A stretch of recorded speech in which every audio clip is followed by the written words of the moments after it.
This is our basics presentation on Korea's disabled people's movement. If you're in Korea, you've probably heard of or even encountered the recent disability rights protests in the subway stations. They began on World Disability Day, December 3rd of last year.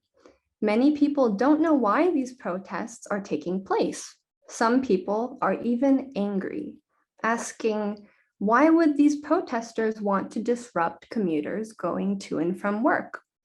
Well, the answer is actually quite moving and powerful. And this basics presentation will give some brief history on the Korean disabled people's movement, subway protest. Okay. And then we will proceed with our conversation with Park Kyung-suk, today's speaker. And he is pictured here in the center.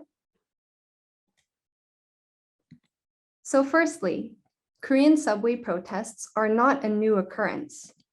In 2001, an elderly couple on their way to visiting their son tragically fell, one of them to their death.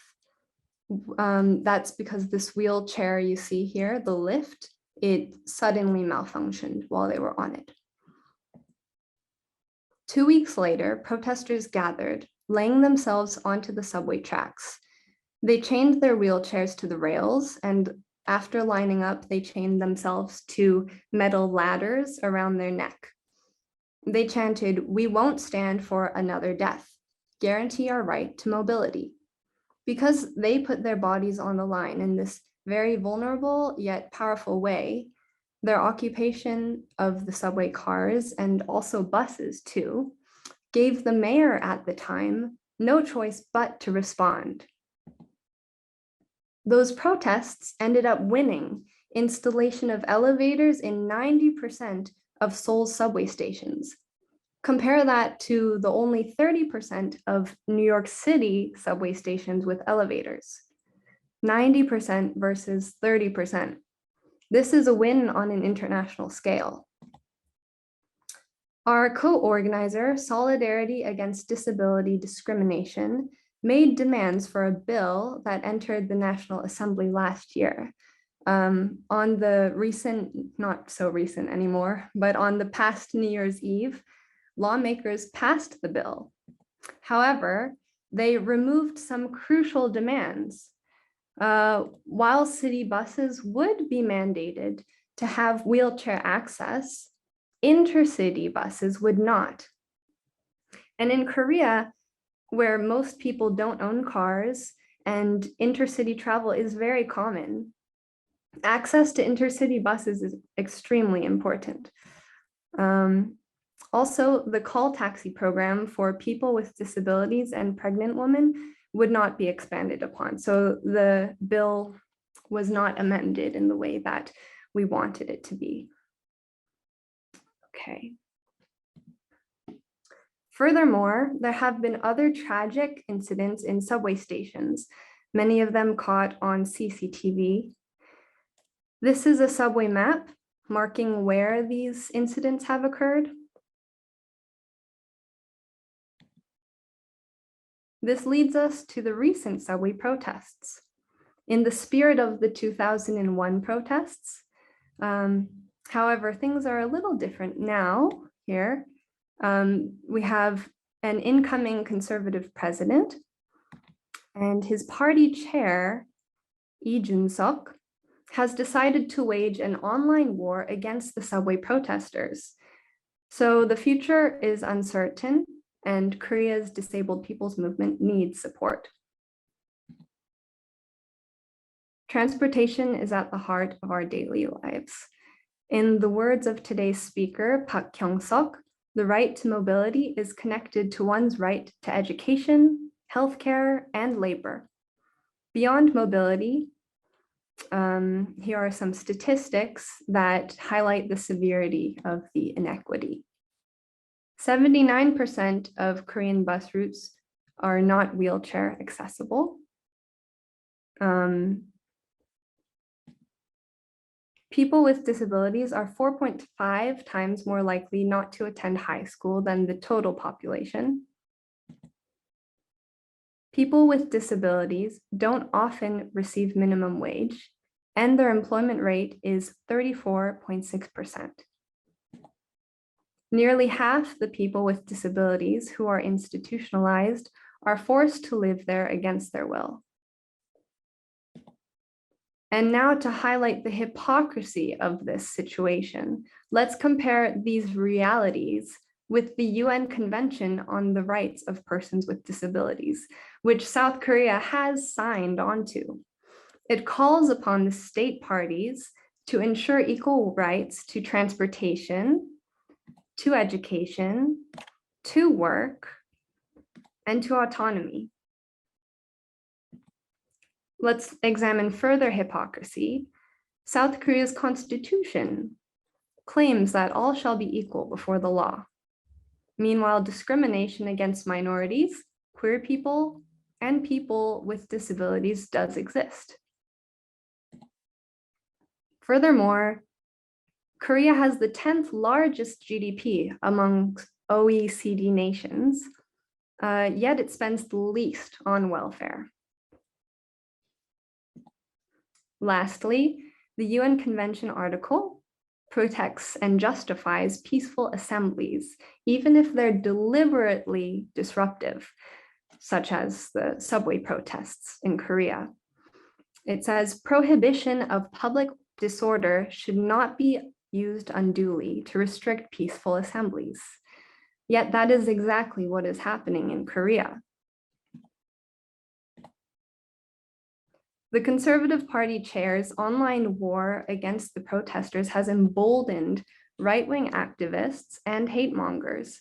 For example, our co-organizer, Solidarity Against Disability Discrimination, has now received 240 hate messages on their website by people pretending to sign up as members.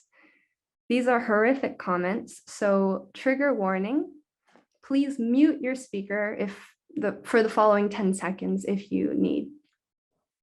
The comments include eugenics, a society with no disabled people, chemical castration, people with disabilities should all go to gas chambers.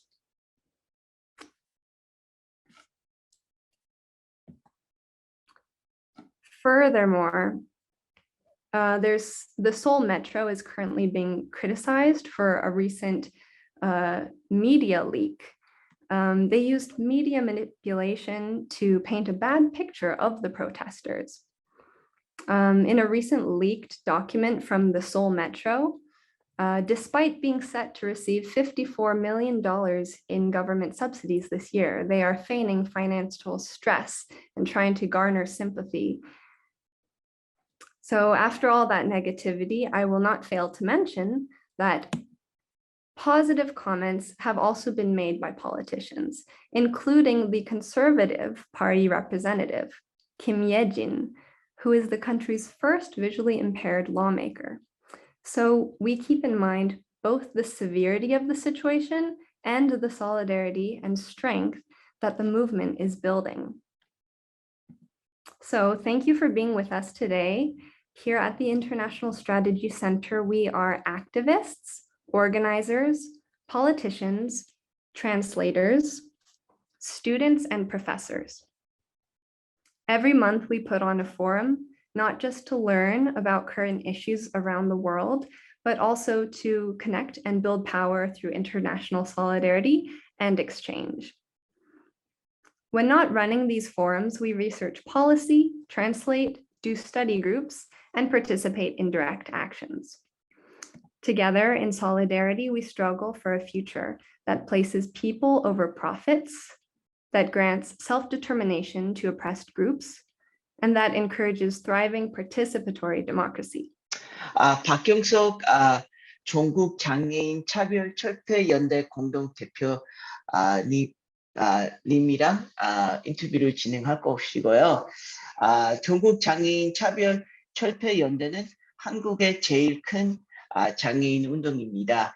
2001년에 이동권을 위해서 시작한 투쟁이 장애인 권리를 위해서 여전히 진행되고 있고요. 2001년에 그 오이도에서 사건이 있었잖아요. 그 예. 계기로 장애인 인권 운동을 어떻게 변화시켰는지 이걸 좀 얘기해 주시고요. 그리고 공동 대표님도 어떻게 이 운동을 시작했는지, 어떤 계기를 시작했는지 이것도 좀 설명해 주면 좋을 것 같아요. 예. 반갑습니다. 저는 전국 장애인 차별철폐연대 박경석이라고 합니다. 이렇게 만날 수 있는 기회가 참 감사해요.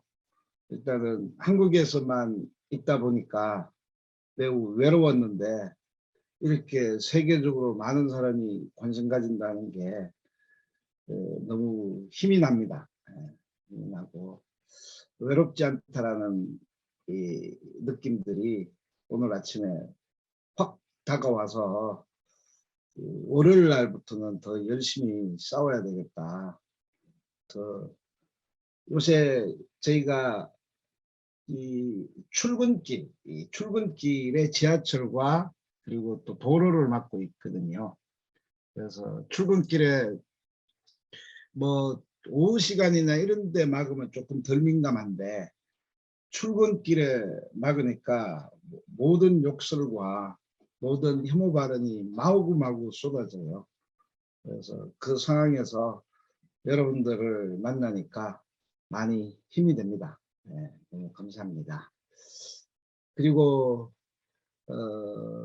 저를 잠깐 소개하면 전국장애인 차별철폐연대입니다. 저희는 2001년도에 장애인도 안전하고 편리하게 대중교통을 이용하고 싶다라는 이야기입니다. 보셨지만은 2001년도에 오이도역이라는 곳에서 리프트가 떨어져서 장애인이 죽었거든요. 그런데 많은 나라가 그럴 것 같아요. 저는 뭐 세계적인 상황은 잘 모르겠지만은 지하철을 처음에 만들 때 장애인들이 특히 휠체어 탄 장애인들이 같이 탈 수 있는 환경을 고려해서 만들지는 않았습니다. 뭐 미국도 크게 다르지는 않는 것 같아요. 한국도 그랬어요. 1970년도에 지하철을 만들 때 장애인들이 같이 이용할 거라고는 생각하지 않았어요. 아예 배제해버렸죠. 그런데 88년도에 패럴림픽이 있었습니다. 올림픽이 있었고 그 올림픽 때 바로 리프트라는 걸 처음으로 만들었어요. 한 3대 정도를 만들었습니다. 서울에. 왜 김포공항에 외국인들이 오니까 공항에 하나 만들었고요. 잠실에 그 당시 이제 올림픽 경기장이 있으니까 거기 하나 만들었고요. 그리고 시내 다운타운 시내 구경시켜 줘야 되니까 거기 한 개 3대를 만든 게 88년도에 처음 만든 리프트입니다. 그러니까 리프트를 만드니까 비용도 적게 들고 하니까 대한민국 정부는 지하철에 리프트를 다 까는 정책을 했어요. 그러다가 2001년도에 오이도에서 장애인이 리프트를 타다가 떨어져 죽었습니다. 그런데 지금도 리프트를 이용하다가 떨어져 죽고 다쳤죠. 최근까지. 그런데 공식적으로 서울시는 그 죽음에 대해서 인정하지 않습니다. 장애인의 잘못이라고 하죠. 저는 장애인의 이동권 문제의 가장 더 큰 분노는 국가가 해야 될, 이 사회가 해야 될 안전, 장애인에 대한 기초적인 안전에 대해서 그리고 이동할 권리에 대해서 자신의 책임을 지지 않고 죽음조차도 무시했다. 라는 것이 더 큰 분노입니다. 그래서 저희는 지하철로를 2001년도에 내려갔고 그리고 지금은 지하철로를 못 내려가는 게 그땐 지하철로까지 내려갔거든요. 그런데 우리가 하도 지하철에서 열심히 싸우니까 스크린 도어를 다 만들어 놨어요. 그것도 하나의 부수적인 성과죠. 그런데 대신 우리는 지하철로를 못 내려가게 됐어요. 스크린도어가 있으니까.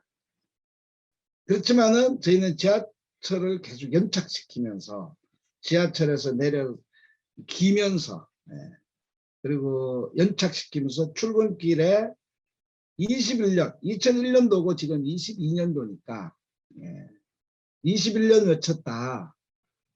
장애인의 이동할 권리를 보장해라. 물론 지하철은 그동안 20년 동안 지하철에 엘리베이터가 한 대도 없었는데 지금은 90몇 프로가 돼 있고 계속 싸워서 우리는 조만간 100% 만들 거예요.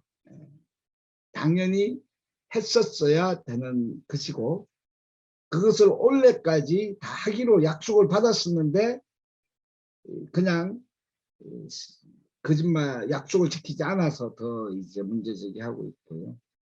저상버스, 시내 저상버스도 서울 같은 경우는 25년도까지 100%될 건데 대한민국 전국적으로 보면 매우 지역적인 편차가 매우 이제 심각해요. 그래서 그 또한 최근에 이번에 투쟁하면서 버스가 대폐차되는 모든 버스에 대해서는 100% 도입을 의무화시켰어요. 한 10년 후면 대략 한 10년 후면 시내의 버스는 다 100%될 것 같아요. 그리고 이 시외 버스, 고속버스는 아직도 좀 깜깜합니다. 뭐 지금 변화한다고 해도 언제 그것을 제대로 이용할 수 있을지는 모르겠습니다. 이게 지금 장애인들이 이동권 투쟁을 통해서 가지고 있는 대한민국의 지금 궁금한 거는 최근에 그 투쟁이 그 지하철역 거기에 이렇게 방해하고 이런 거를 했는데 왜 그 방식을 했는지 이거를 좀 얘기해 줄 수 있을까요? 네네네. 일단은 저희는 2001년도부터 거의 비슷한 양식으로 지하철을 탔다가 내렸다 하면서 지하철 리프트에서 사람이 죽을 때마다 저희는 항의하고 그 죽음에 대한 공식 사과와 이동권에 대한 보장을 요구를 했어요. 이게 최근만 한 게 아닙니다. 지금 최근에 특히 문제가 된 것들인데 그런데 이거는 저희는 정권, 권력과 관계없이 했어요. 그래서 작년 12월 3일부터 작년 세계장애인 날입니다.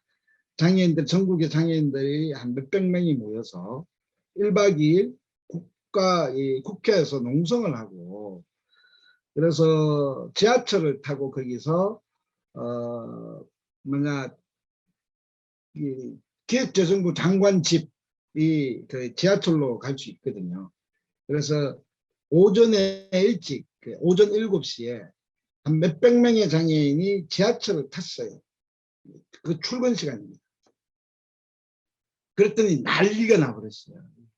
출근 시간을 1시간을 막아버리니까 이렇게 뭐 어마어마한 이 대한민국에서 진짜 어마어마한 이 욕설 그리고 경찰들이 저희들을 막고 폭력적인 사건들이 그날 12월 3일 날 있었어요.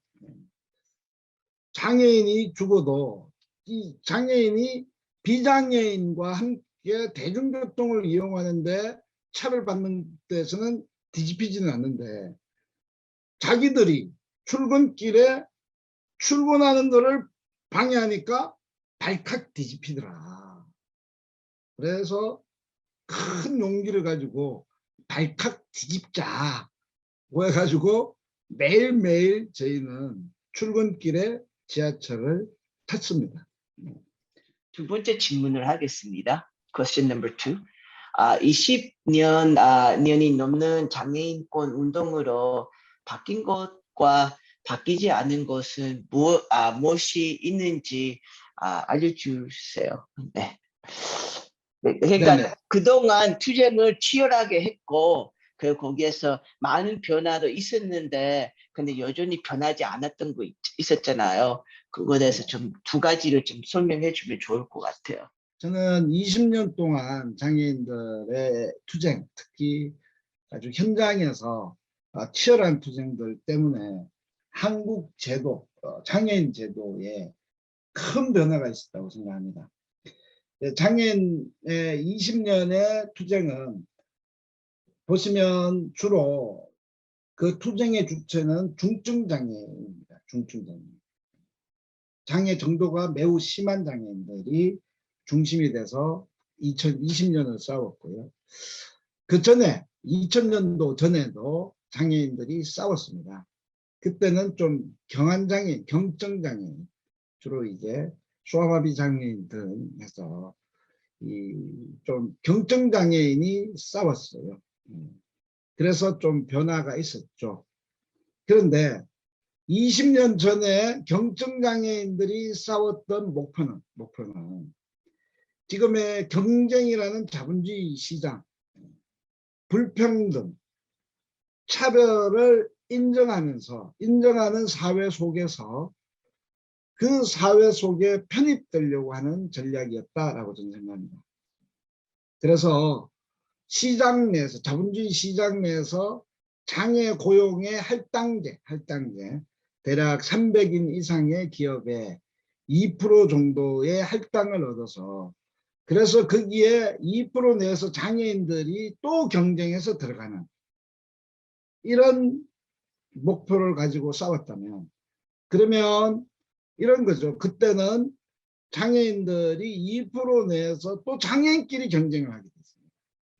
그러면 이제 좀 더 배운 장애인, 장애가 경한 장애인들이, 경증 장애인들이 오히려 중증 장애인보다 유리했죠.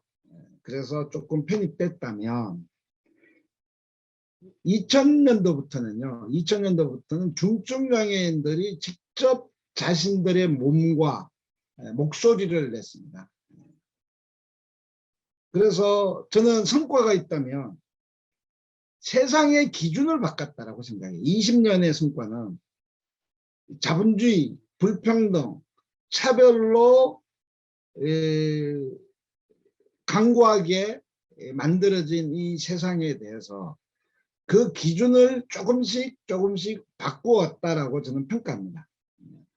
그 기준이 변화에 따라서 지하철에 엘리베이터도 많이 생기기 시작했고, 그리고 장애인에 대한 예산도 만들어지기 시작했고, 그리고 장애인 자립생활을 지원하기 위해서 활동지원 서비스라는 이 예산도 2006년도에 시작을 했는데, 이게 대한민국에는 그때는 15억의 예산이지만은 지금은 1조 9천억, 대한민국 장애인 복지에 가장 많은 예산을 확보했어요. 그 배수는 어마어마합니다. 네.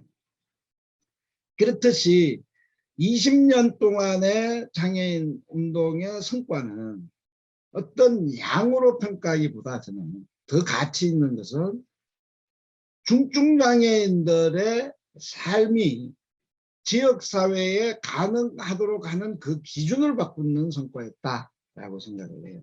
그 기준. 가치를 바꿔가는 투쟁이었다라고 생각합니다. 그런데 20년 전에는 경증장애인들은 비장애인의 사회 속에서 그나마 살 수 있는 사람들의 투쟁이었다라고 평가합니다. 뭐 그렇고요.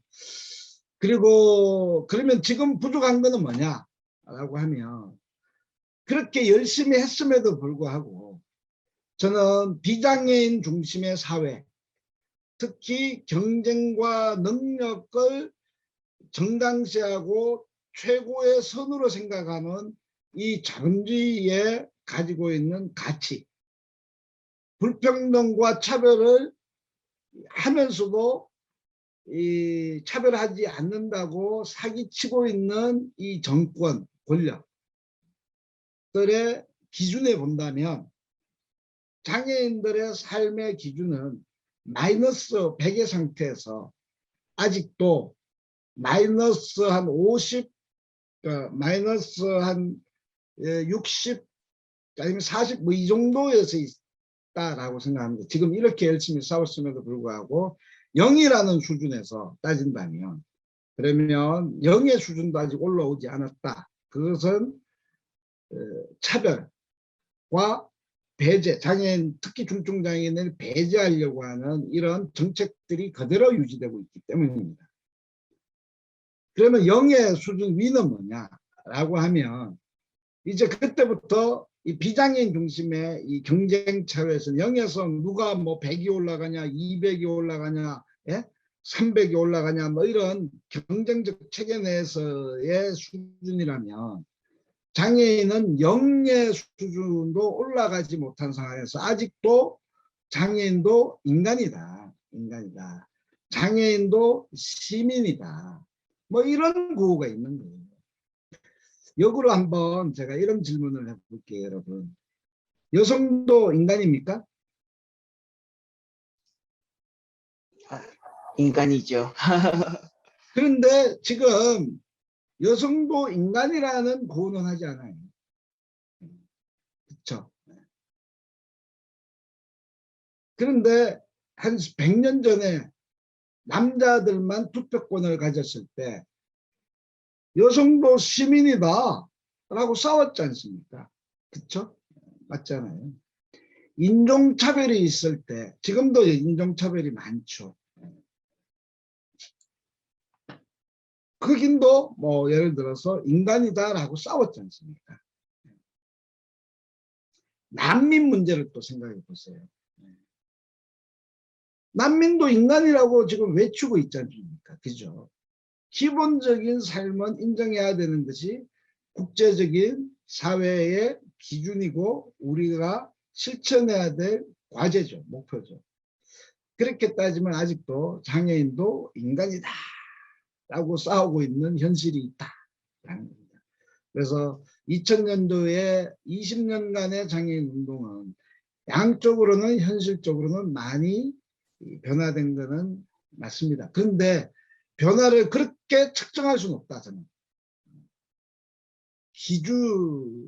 차별하고 있는 기준, 인간을 인간답게 살지 못하게 하는 기준, 기본적인 시민권, 교육받자, 이동하자, 노동하자, 지역사회에 같이 살자 라는 기준으로 따지면 여전히 대한민국은 마이너스의 기준에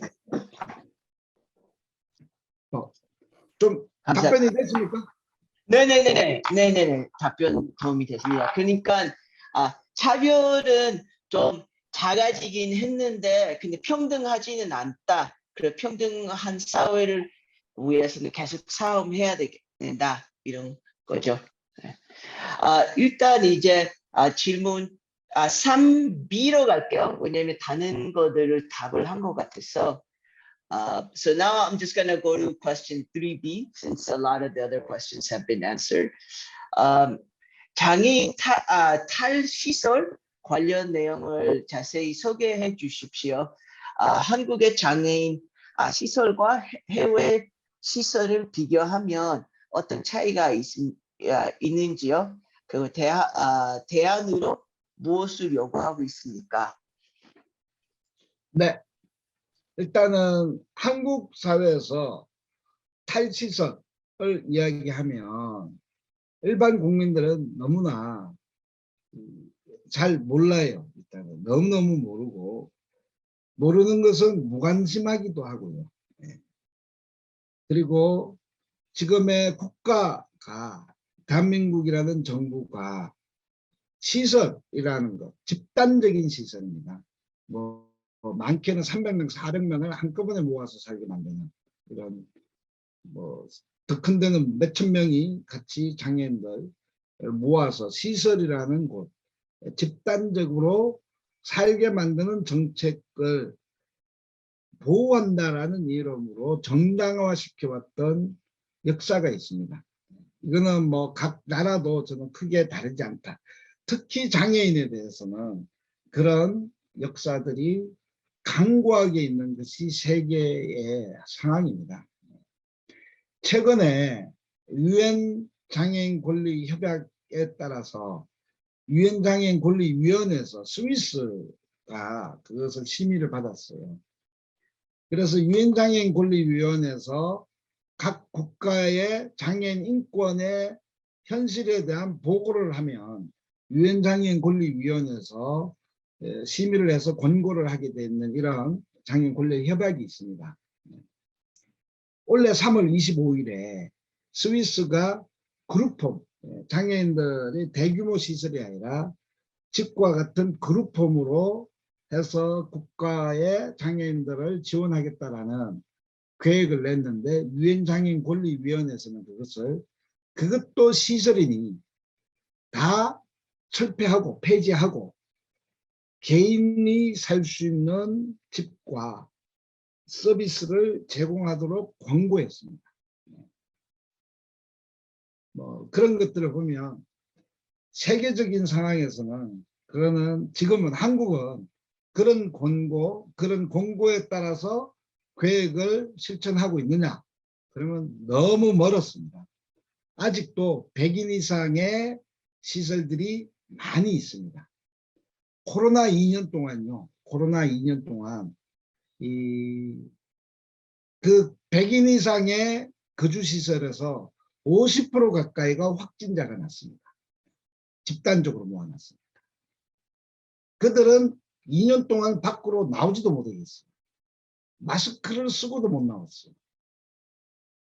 거의 코로나 기간 동안 시설에만 처박아 놨어요. 감금해 놨죠. 그렇게 집단적으로 모인 곳에서 50%의 확진자가 발생했고, 그리고 비장애인에 비해서 23배나 높은 사망률을 기록했어요. 이런 대한민국 사회입니다. 이런 것들을 집단적으로 거주시설을 유지하고 있는 역사적인 차별의 문제고, 이거는 정확하게 장애가 심하다는 이유로 격리하고 배제하고 감금하는 역사입니다. 이거를 이제 좀 바꾸자라고 하고 있어요. 바꾸자 하니까 국민의힘 이준석 당대표, 지금 집권여당 당대표는 유엔에서 이야기하니까 말로는 명시적으로 거부한다는 말은 하지 않지만 성냥불 하나 들고요.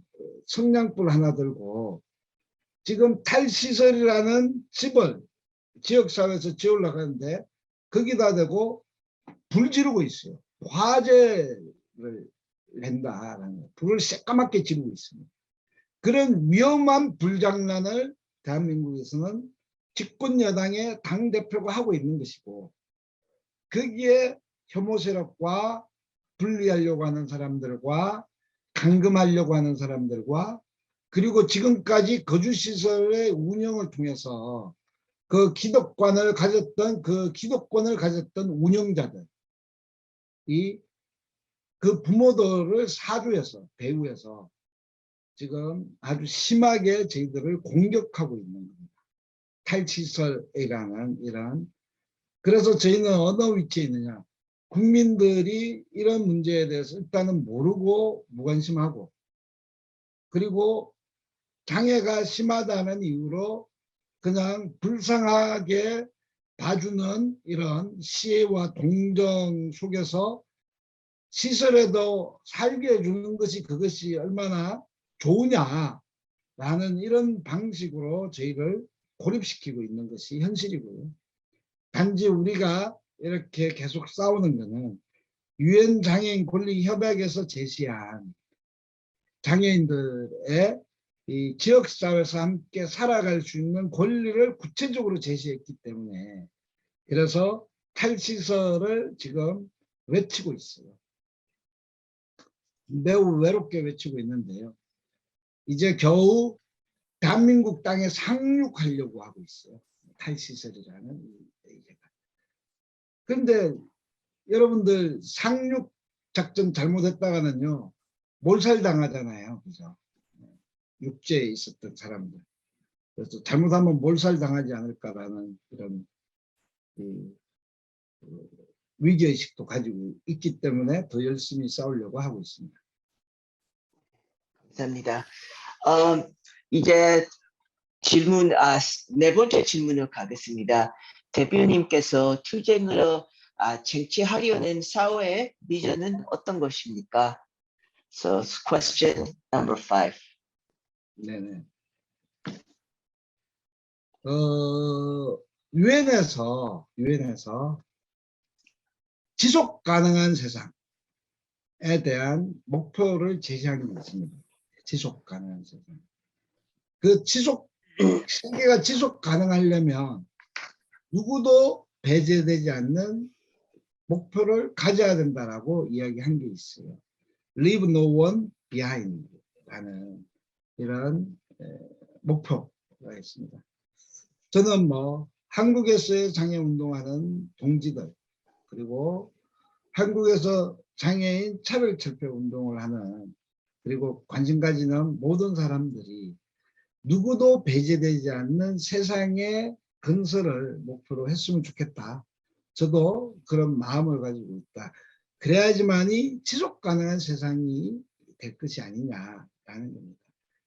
돈 있는 자본들이나 아니면 비장애인들, 이런 사람들이 중심으로서 살아가는 그들만의 세상이 아니라 함께 같이 살 수 있는 세상이어야 하는데, 이것이 구체적으로 실현되는 공간은요, 저는 아주 이제 낮은 곳에서 실현되는 그 목표는 저도 이제 장애를 입었지만 저보다 더 장애가 심한 장애인들도 지역사회에서 살 수 있는 힘, 그들의 힘, 그들의 관계, 사람을 만날 수 있는 관계를 만드는 거라고 생각합니다. 나이가 들더라도 요양원이나 시설에 보내지는 것이 아니라 지역사회에서 가족 근처에서 살 수 있도록 그 관계의 끈을 연결하는 거라고 저는 생각합니다. 그 연결을 하는 것들이 구체적으로 국가가 책임지게 만들고, 바로 그 국가가 바로 이 어떤 자원봉사 이런 방식이 아니라 그들과 함께 있을 수 있는 사람들의 인력을 제공하는 것이고, 그것이 인력 서비스, 인력에 대한 문제고, 그들의 노동로 존중하는 것들을 통해서 저는 일자리도 만들어야 된다라고 생각을 해요. 쓸데없는 데 돈 쓰지 말고 이런 데다가 예산을 넣고 지원하고 서로가 서로를 연결할 수 있고, 연결할 수 있고, 그 연결의 구체적인 실천의 공간이 저는 제가 함께 운동하고 싶은 것입니다. 그래서 중증장애뿐만 아니라 노인들도 저는 시설 방식이 아니라 지역사회 방식으로 적극적으로 전환돼야 된다고 생각해요. 그 방식을 실현할 수 있는 것이 저는 지금의 우리가 이동도 해야 되고요, 교육도 해야 되고, 그리고 시설 방식이 아니라 지역사회에서 같이 연결하는 방식들 속에서 누구도 배제되지 않는 이런 세상이 우리의 구체적인 전략과 전술이 국제센터 여러분들하고 같이 구체적인 전술도 나누고, 페이스북이나 이런 데서 좋아요 이러면서 같이 함께 연결도 하고, 사진도 같이 많이 나누고 이러는 즐거운 운동이 됐으면 좋겠다 라고 생각합니다. 감사합니다. 전 세계인이 한국 장애인 운동과 연대하려면 무엇을 할 수 있을까요? 지금 투쟁 상황이 어떻게 되는지를 좀 설명하시고요. 그리고 거기 해외에서나 이렇게 사람들이 뭘 할 수 있는지 이렇게 좀 얘기해 주시면, 그리고 이거 끝나고 그 질의응답으로 가겠습니다. 예. 가장 바라는 거는 전국 장애인 차별철폐연대 페이스북이 있는데요. 그 매일매일 아침에 출근할 때 투쟁하는 모습이 영상이 올라가요. 매일매일 올라갑니다. 지하철을 기어서 타고 있습니다. 지금 벌써 매일매일 저희는 삭발합니다. 출근길에. 한 명씩, 어떤 때는 2명씩 해서 장애인 당사자들이 매일매일 아침에 출근길에 지하철에서 삭발하고 있고요. 그래서 기어서 지하철을 타고 있습니다.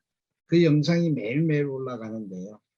그 영상을 좀 많이 알려주시면 좋겠습니다.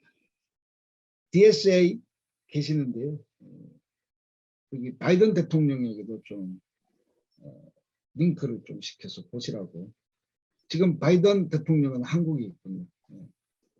하여튼 뭐 이렇게 좀 페이스북에 있는 저희들의 투쟁을 많이 좋아요하고 연결해 주시면 실질적으로 많은 도움이 됩니다. 왜냐하면 거기에 저희들을 욕하는 세력들은 아주 강하게 붙어서 댓글 달고 욕을 어마어마하게 해대거든요. 자기 우리 거를 혐오 세력의 커뮤니티에 보여주면서 아주 악의적으로 자의적으로 편집해서 공격하고 있어서 좀 일단 이런 것들을 통해서 좀 이렇게 연대해 주시면 고맙겠고요.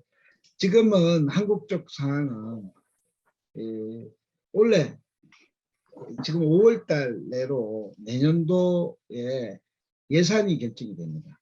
그 기획재정부라는 곳에서 정부 예산이 5월 달 정도에 가이드라인이 결정이 되는데, 그래서 기획재정부 장관에게 장애인 권리 예산, 그렇게 이동권, 교육권, 그리고 또 노동할 권리, 지역사회에 나올 수 있는 이런 예산을 저희가 제출해 놓고 있는데, 이 예산을 반영해 달라고 지금 싸우고 있고, 기획재정부 장관 집 앞에서도 3월 26일 날, 아니다, 5월 26일 날 전국적으로 모여서 또 도로를 행진하게 돼 있는데, 거기가 한국에서는 굉장히 부자 동네, 이제 퇴근길을 다 한번 좀 막아보려고 하고 있습니다. 이런 투쟁도 계획하고 있고요.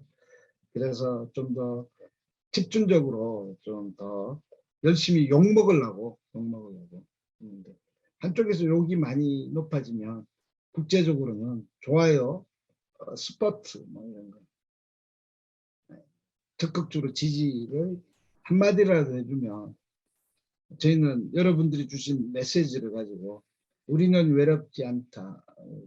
이 혐오는 연대는 혐오보다 강하다라고 이야기하면서 열심히 싸우고 있습니다.